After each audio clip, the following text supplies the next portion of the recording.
नमस्कार दोस्तों, स्वागत है आपका आज के मुख्य समाचार में, जिसमें सबसे पहली और बड़ी खबर में आपको बताएंगे कि बिहार में लग गया भाजपा को झटका। बनेगी नई सरकार और नीतीश रहेंगे उसमें मुख्यमंत्री। आरजेडी के पास रहेगा स्पीकर पद, डिप्टी सीएम और गृह विभाग भी आरजेडी के पास जाएगा।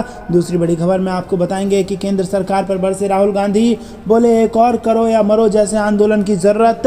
तीसरी बड़ी खबर में जिक्र होगा कि पंजाब में गन्ने के भुगतान को लेकर धरने पर बैठे किसान, देशव्यापी आंदोलन की दे डाली चेतावनी। चौथी बड़ी खबर में जिक्र होगा कि गुजरात कांग्रेस ने अपने नेताओं को चेताया, अपने काम में करें सुधार या पद छोड़ने के लिए रहें तैयार। और पांचवी बड़ी खबर में जिक्र होगा उत्तर प्रदेश का श्रीकांत त्यागी के मामले पर प्रियंका गांधी का बीजेपी सरकार पर निशाना और शेयर की ये तस्वीरें। दोस्तों, हर एक खबर की गहराई में आपको ले जाएंगे, लेकिन उससे पहले आप अभी इस वीडियो को लाइक जरूर कीजिए और चैनल पर नए हैं तो लाल बटन को दबा के चैनल को सब्सक्राइब करके घंटी बजाकर कमेंट में लिखिए जय हिंद। दोस्तों, रुक करते हैं सबसे पहली और बड़ी खबर की तरफ। नई सरकार में नीतीश ही मुख्यमंत्री, आरजेडी के पास स्पीकर पद, डिप्टी सीएम और गृह विभाग का भी आरजेडी के पास जाना तय। जी हाँ दोस्तों, बिहार में नई सरकार की रूपरेखा भी तय हो चुकी है और इस दफा बातचीत दोनों पार्टी के टॉप नेता ही कर रहे हैं और इस मुलाकात या बातचीत में दूसरे नेताओं की मौजूदगी नहीं रही है। आरजेडी के सूत्रों के अनुसार तेजस्वी नीतीश कुमार को सीएम बनाने के लिए तैयार हो गए हैं और वहीं आरजेडी नेता तेजस्वी यादव खुद डिप्टी सीएम के अलावा गृह विभाग भी अपने पास ही रखेंगे। इतना ही नहीं, आरजेडी का ही सदन में स्पीकर भी होगा और ये भी तय हो चुका है।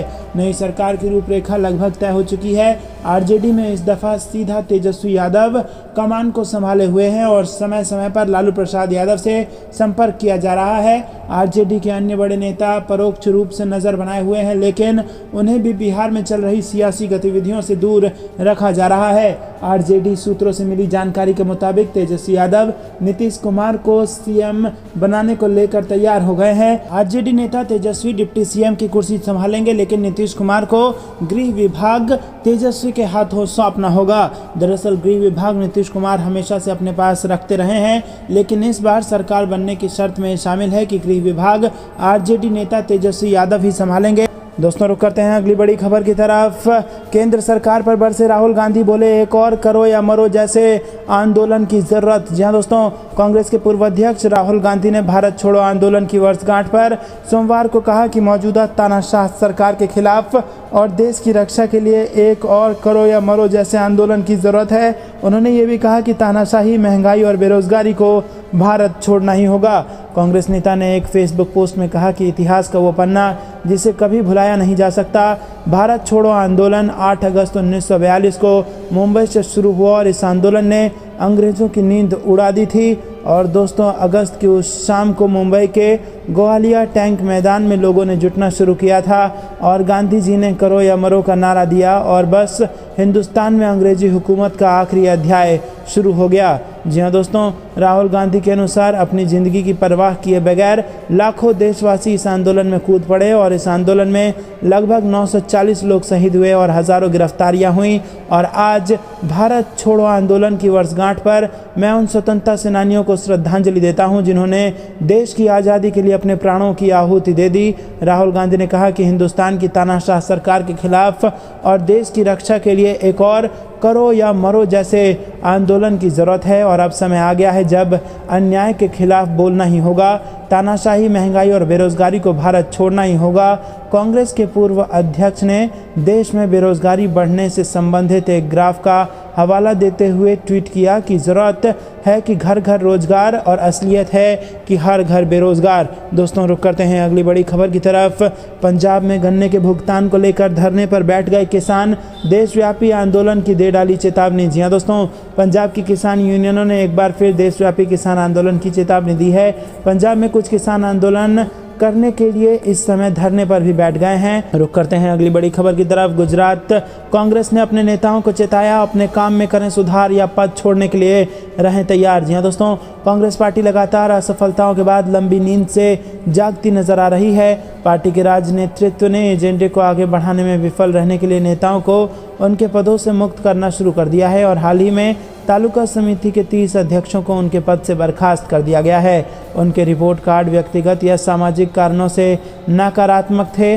पार्टी के मुख्य प्रवक्ता मनीष दोशी ने कहा कि पद से बर्खास्त किए गए नेता नियमित रूप से पार्टी की बैठक नहीं बुला रहे थे और न ही स्थानीय स्तर पर पार्टी द्वारा दिए गए कार्यक्रमों का आयोजन कर रहे थे। इसके अलावा वो जनमित्र सदस्यता अभियान को पंजीकृत करने में विफल रहे और लोगों के मुद्दों को उठाने में भी नाकाम रहे।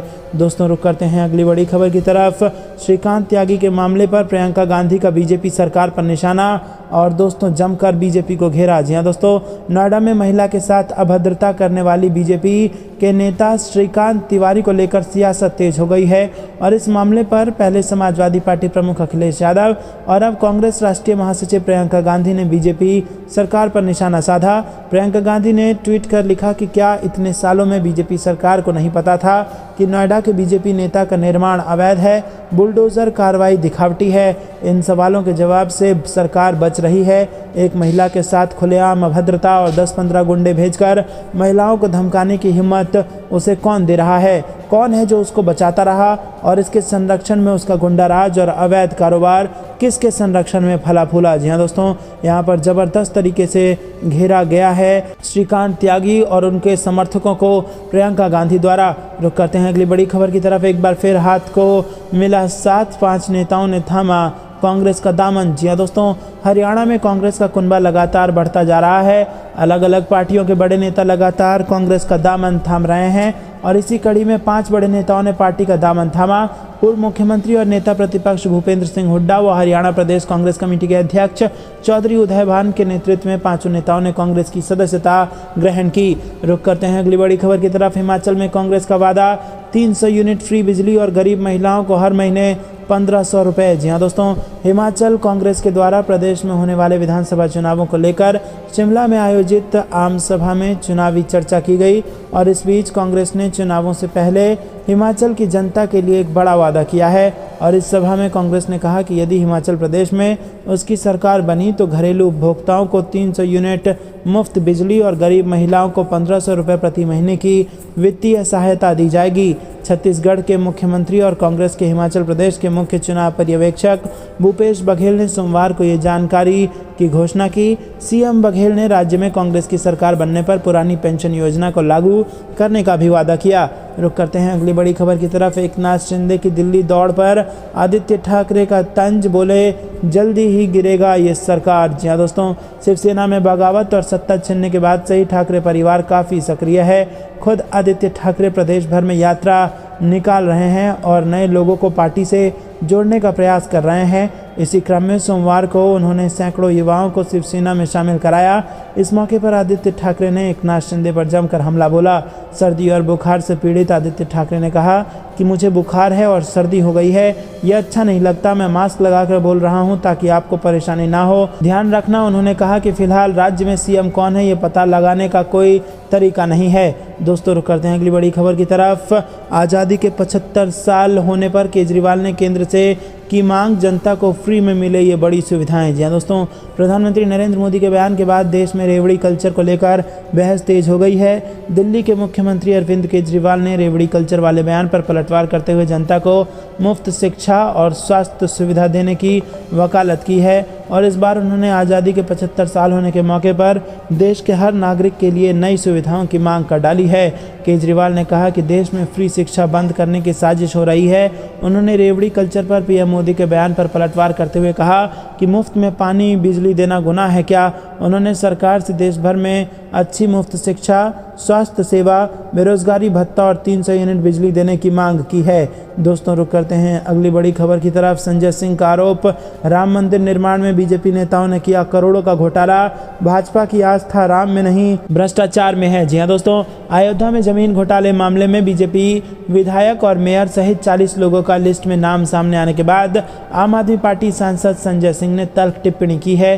उन्होंने कहा है कि 1 साल से अधिक लंबी लड़ाई लड़ने के बाद अब भाजपा ने भी माना है कि प्रभु श्री राम के मंदिर के निर्माण में भाजपा के नेता ही हजारों करोड़ों का घोटाला कर रहे हैं और उन्होंने कहा कि तब योगी सरकार ने मुझ पर राष्ट्रद्रोह का मुकदमा किया, लेकिन इन लोगों पर कोई कार्रवाई नहीं की थी। संजय सिंह ने कहा कि भाजपा की आस्था भगवान श्री राम में नहीं बल्कि भ्रष्टाचार में है और इस देश के लोगों को भाजपा पर शर्म आती है। उन्होंने कहा कि मैंने सीएम योगी को बार बार बताया, हजारों साक्ष्य दिए, लेकिन उन्होंने जमीन लूटने दी, क्योंकि लूटने वाले बीजेपी के ही विधायक हैं, मेयर हैं और नेता हैं। दोस्तों रुक करते हैं अगली बड़ी। योगी सरकार के 2 मंत्रियों पर लटकी गिरफ्तारी की तलवार, कोर्ट ने दिया ये आदेश। जी हाँ दोस्तों, उत्तर प्रदेश की योगी सरकार के 2 मंत्रियों पर गिरफ्तारी की तलवार लटकी हुई है। योगी आदित्यनाथ सरकार के 2 बड़े मंत्री राकेश सचान और संजय निषाद पर अलग अलग मामले में गिरफ्तारी की तलवार लटक रही है। संजय निषाद के खिलाफ गोरखपुर की सीजेएम कोर्ट ने गैर जमानती वारंट जारी किया, तो वहीं राकेश सचान को 31 साल पुराने एक मामले में कोर्ट में दोषी ठहराया गया है। यूपी सरकार के कैबिनेट मंत्री डॉक्टर संजय निषाद को 2015 में हुए कसरवाल कांड की वजह से उन्हें जेल जाना पड़ सकता है। उनके खिलाफ कोर्ट ने गैर जमानती वारंट जारी किया है। सीजेएम कोर्ट ने मत्स्य पालन मंत्री को 10 अगस्त तक गिरफ्तार करके कोर्ट में पेश करने का आदेश दिया है। आदेश के अनुपालन की जिम्मेदारी गोरखपुर की शाहपुर पुलिस को दी गई है। बता दें कि कसरवाल कांड में एक व्यक्ति की मौत भी हो गई थी। रुक करते हैं अगली बड़ी खबर की तरफ। श्रीकांत त्यागी के समर्थकों की गुंडागर्दी, पीड़िता का घर खोजते हुए पहुंचे सोसाइटी। जी हाँ दोस्तों, महिला के साथ बदतमीजी के आरोपी नेता श्रीकांत त्यागी के समर्थकों की गुंडागर्दी देखने को मिली है। त्यागी के कुछ समर्थक पीड़िता महिला के फ्लैट की तलाश में नोएडा स्थित ओमैक्स ग्रैंड सोसाइटी पहुंचे और इसके बाद सोसाइटी के सतर्क लोगों ने पुलिस को फोन कर इसकी जानकारी दी। मौके पर पहुंची पुलिस और श्रीकांत त्यागी के समर्थकों के बीच तीखी बहस देखने को मिली और बाद में पुलिस इन सभी को अपने साथ लेकर चली गई और इस घटना का वीडियो सामने आया है, जिसमें सोसाइटी की पुलिस और स्थानीय लोगों के बीच बहस होती नजर आ रही है। उधर श्रीकांत त्यागी घटना के 48 घंटे बाद भी अभी तक पकड़ में नहीं आया है, जबकि उसकी गिरफ्तारी को लेकर पुलिस लगातार हाथ पांव मार रही है। श्रीकांत त्यागी की बीजेपी के कई बड़े नेताओं के साथ तस्वीरें सामने आई हैं और साथ ही आरोपी ने खुद को पार्टी के किसान मोर्चा का राष्ट्रीय कार्यकारी सदस्य और इसकी युवा समिति के राष्ट्रीय समन्वयक बनाया था। हालांकि बीजेपी ने इससे इनकार किया है। रुक करते हैं अगली बड़ी खबर की तरफ। गुजरात में भ्रष्टाचार और जहरीली शराब के मुद्दे पर सीएम केजरीवाल ने बीजेपी को घेरा और लगाया ये आरोप। जी हाँ दोस्तों, आम आदमी पार्टी के नेता अरविंद केजरीवाल ने बीजेपी का मतलब भ्रष्टाचार और जहरीली शराब बताते हुए रविवार को कहा कि गुजरात के आगामी चुनाव में उसका मुकाबला ईमानदार आम आदमी पार्टी से होगा। आदिवासी बहुल छोटा उदयपुर जिले में एक रैली को संबोधित करते हुए केजरीवाल ने कहा कि कांग्रेस ने अपनी प्रासंगिकता खो दी है और उस पार्टी को वोट देने का कोई मतलब नहीं है, क्योंकि उसके नेता सत्तारूढ़ बीजेपी में शामिल हो जाते हैं। उन्होंने कहा कि कांग्रेस को वोट देने का कोई मतलब नहीं, कांग्रेस को इस बार एक भी वोट नहीं मिलना चाहिए, हर वोट आम आदमी पार्टी और झाड़ू को जाना चाहिए। कांग्रेस के कई नेता बीजेपी में शामिल हो गए तथा चुनाव से पहले कई और इसमें शामिल होंगे। कांग्रेस में जो बचे हैं वो चुनाव के बाद बीजेपी में शामिल हो जाएंगे। दोस्तों रुक करते हैं अगली बड़ी खबर की तरफ। हरियाणा की राजनीति में बड़ी हलचल, बीजेपी छोड़कर दोबारा कांग्रेस में शामिल होंगे 2 पूर्व विधायक। जी हाँ दोस्तों, आपको बता दें कि सोमवार को हरियाणा की राजनीति में बड़ी हलचल होने वाली है। 2 पूर्व विधायक भाजपा छोड़कर कांग्रेस में शामिल होंगे और इनमें नारनौल से पूर्व विधायक और नारनौल इलाके के विधायक रहे राधेश्याम शर्मा शामिल हैं। रुक करते हैं अगली बड़ी खबर की तरफ। पूर्व सीएम कमलनाथ ने बीजेपी पर जमकर बोला हमला, कहा नोटों के दम पर वोट खरीद रही है भारतीय जनता पार्टी। जी हाँ दोस्तों, मध्य प्रदेश के पूर्व मुख्यमंत्री कमलनाथ ने एक बार फिर बीजेपी पर जमकर निशाना साधा है। कमलनाथ ने कहा कि मध्य प्रदेश में बीजेपी नोटों के दम पर वोट खरीदने का काम कर रही है। मध्य प्रदेश में बीजेपी की गलत नीतियों की वजह से जनता परेशान है, लेकिन अब बदलाव का वक्त ज़्यादा दूर नहीं। कमलनाथ ने आरोप लगाया कि एमपी में आदिवासियों और दलितों पर अत्याचार के मामले नंबर 1 पर हैं। रुक करते हैं अगली बड़ी खबर की तरफ। इतिहास को बदलने की साजिश हो रही है, अखिलेश का भाजपा पर हमला, लोगों से की खादी से बने हुए तिरंगा फहराने की अपील। जी हाँ दोस्तों, समाजवादी पार्टी के राष्ट्रीय अध्यक्ष अखिलेश यादव ने कहा कि खेद की बात है कि इतिहास को विशेष दृष्टिकोण से बदलने की साजिश हो रही है। वो लोग जिनका संबंध आरएसएस से रहा और जिन्होंने कभी स्वतंत्रता आंदोलन में हिस्सा ही नहीं लिया, आज आज़ादी के 75वें साल में आज़ादी के अमृत महोत्सव का ढिंढोरा पीट रहे हैं। अखिलेश ने स्वेच्छा से प्रत्येक नागरिक से खादी का बना तिरंगा फहराने की अपील की। अखिलेश यादव ने रविवार को जारी बयान में कहा कि अंग्रेज सोचते थे कि वो दमन से आज़ादी की आवाज़ को दबा देंगे, लेकिन पहले से सतर्क समाजवादी नेताओं ने आंदोलन की कमान अपने हाथ में लेकर आंदोलन की देशव्यापी बना दिया। जयप्रकाश नारायण, डॉक्टर राम मनोहर लोहिया और अरुणा असफ अली के साथ उषा मेहता ने आज़ादी के लिए लिए जो अलख जगाई, उसके फलस्वरूप ही 15 अगस्त 1947 को देश को आज़ादी मिल सकी। आज़ादी के इस महान यज्ञ में स्वतंत्रता सेनानियों के योगदान की उपेक्षा की जा रही है और राजनीति सत्ता पाने और सत्ता का उपयोग करने का माध्यम बन गई है। इसीलिए भाजपा की चालबाजी से हमें सावधान रहना होगा। दोस्तों, रुक करते हैं अगली बड़ी खबर की तरफ। अयोध्या में अवैध कब्जे में बीजेपी विधायक का नाम, एमपी लल्लू सिंह ने सीएम को लिखा पत्र और अब अखिलेश यादव ने साधा निशाना। जी हाँ दोस्तों, अयोध्या में अवैध जमीन पर कब्जे के मामले में बीजेपी विधायक वेद प्रकाश गुप्ता पर पार्टी सांसद लल्लू सिंह ने कार्रवाई की मांग की है, जिस पर अब अखिलेश यादव की प्रतिक्रिया भी सामने आई है। रुक करते हैं अगली बड़ी खबर की तरफ। गुना में टूट के डर से डरी बीजेपी, आपस में ही भिड़े सिंधिया गुट के 2 नेता, पार्षदों को तीर्थ यात्रा पर भेजा गया। जी हाँ दोस्तों, मध्य प्रदेश में नगर परिषद और नगर पालिका के अध्यक्ष पद को लेकर चुनाव चल रहे हैं। वहीं गुना में बीजेपी के ही अंदर गुटबाजी देखने को मिल रही है। अध्यक्ष पद को लेकर 4 दावेदारों ने एक दूसरे के खिलाफ मोर्चा खोल दिया है। सिंधिया गुट के 2 नेता अपनी पत्नियों को अध्यक्ष बनाने के लिए एड़ी चोटी का जोर लगाते हुए दिखाई दे रहे हैं। गुना में 10 अगस्त को अध्यक्ष पद का चुनाव होना है। रुक करते हैं अगली बड़ी खबर की तरफ। बिहार में टूट सकता है जेडीयू बीजेपी गठबंधन, आरजेडी कांग्रेस के साथ सरकार बनाने की तैयारी में नीतीश कुमार। जी हाँ दोस्तों, बिहार में एक बार फिर जेडीयू बीजेपी गठबंधन टूट सकता है। बताया जा रहा है कि 1-2 दिन में जेडीयू बीजेपी से अलग होने का ऐलान कर सकती है। सूत्रों के मुताबिक Nitish Kumar RJD, left front और कांग्रेस के साथ मिलकर वैकल्पिक सरकार बनाने की तैयारी में जुटे हैं। रुक करते हैं अगली बड़ी खबर की तरफ। गुजरात से बड़ी खबर। गुजरात में मुख्यमंत्री केजरीवाल ने आदिवासियों के लिए की कई बड़ी घोषणा और बोले पार्टी सत्ता में आई तो मिलेगा ये लाभ। जी हाँ दोस्तों, सीएम केजरीवाल ने चुनाव के मद्देनजर आदिवासियों के लिए कई घोषणाएं की हैं। केजरीवाल ने कहा कि आदिवासी क्षेत्रों में संविधान की 5वीं अनुसूची और पंचायत उपबंध अधिनियम को लागू किया जाएगा। रुक करते हैं अगली बड़ी खबर की तरफ। श्रीकांत त्यागी पर 25,000 का इनाम, यूपीएसटीएफ की टीम भी लगाई पीछे। हरिद्वार में ऑन हुआ था श्रीकांत त्यागी का फोन। जी हाँ दोस्तों, उत्तर प्रदेश की नोएडा अथॉरिटी टीम ने सेक्टर 93 स्थित ओमेक्स सोसाइटी पहुंचकर महिला से बदसलूकी करने वाले श्रीकांत त्यागी के अवैध निर्माण पर हथौड़ा चला दिया है और अब फरार आरोपी पर 25,000 रुपये का इनाम भी घोषित कर दिया है। गैंगस्टर एक्ट लगाकर श्रीकांत त्यागी की तलाशी की जा रही है, लेकिन ये अब तक पुलिस के हाथ नहीं लगा है। रुक करते हैं अगली बड़ी खबर की तरफ। आम आदमी पार्टी वर्सेस बीजेपी। आम आदमी पार्टी का बड़ा आरोप, एस्क्रो अकाउंट से निगम ने गायब किए 6760 करोड़ रुपए, बीजेपी का हेर फेर से इनकार। जी हाँ दोस्तों, यहाँ पर आम आदमी पार्टी ने नगर निगम पर एस्क्रो खाते से 6760 करोड़ रुपए गायब करने का आरोप लगाया है और दुर्गेश पाठक का कहना है कि दोषियों के खिलाफ कार्रवाई होनी चाहिए। वहीं बीजेपी ने आरोप से इनकार किया है। रुक करते हैं अगली बड़ी खबर की तरफ।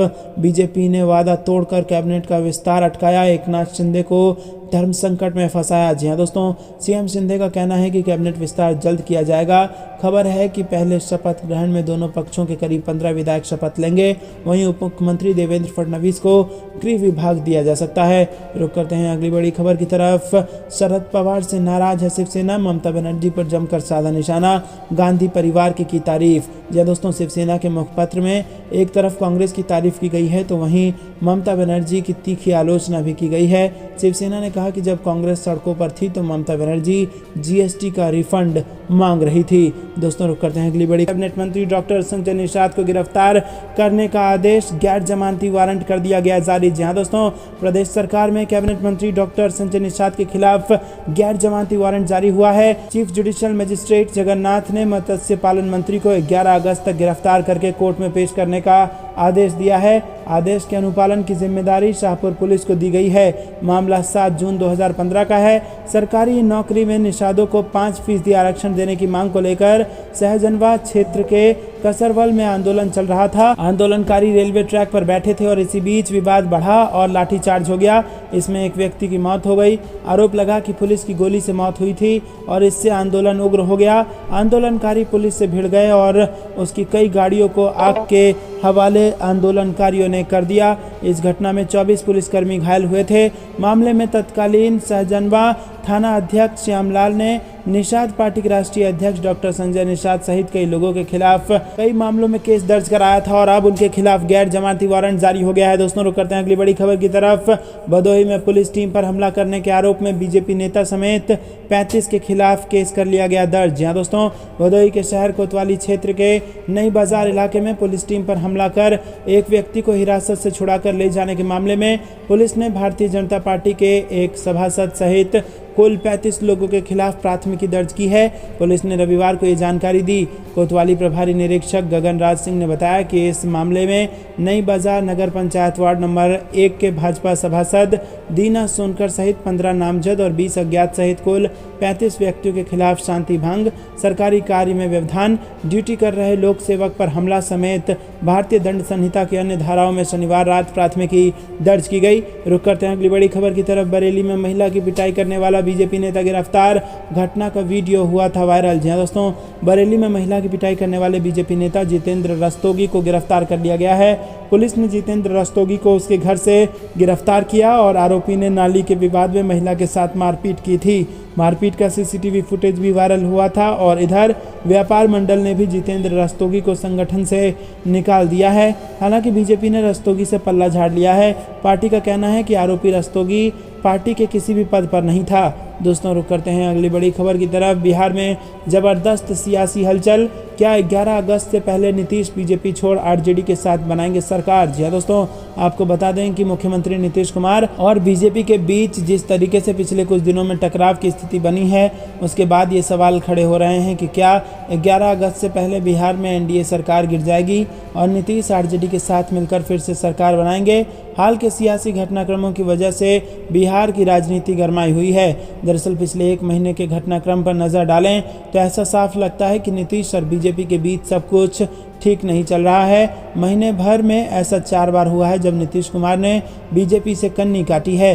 बता दें कि नीतीश की 2 हफ्ते पहले कोरोना पॉजिटिव रिपोर्ट आई थी। 3 अगस्त को उनकी रिपोर्ट नेगेटिव आई। रुक करते हैं अगली बड़ी खबर की तरफ। गुजरात के आदिवासी समाज के लिए अरविंद केजरीवाल ने किए कई ऐलान, लागू होगा Panchayati Raj extension in scheduled area act. जी हाँ दोस्तों आम आदमी पार्टी के राष्ट्रीय संयोजक अरविंद केजरीवाल ने रविवार को कहा कि यदि उनकी पार्टी गुजरात में सत्ता में आती है तो राज्य के आदिवासी क्षेत्रों में संविधान की 5वीं अनुसूची और पंचायत उपबंध अनुसूचित क्षेत्रों तक विस्तार अधिनियम को लागू किया जाएगा।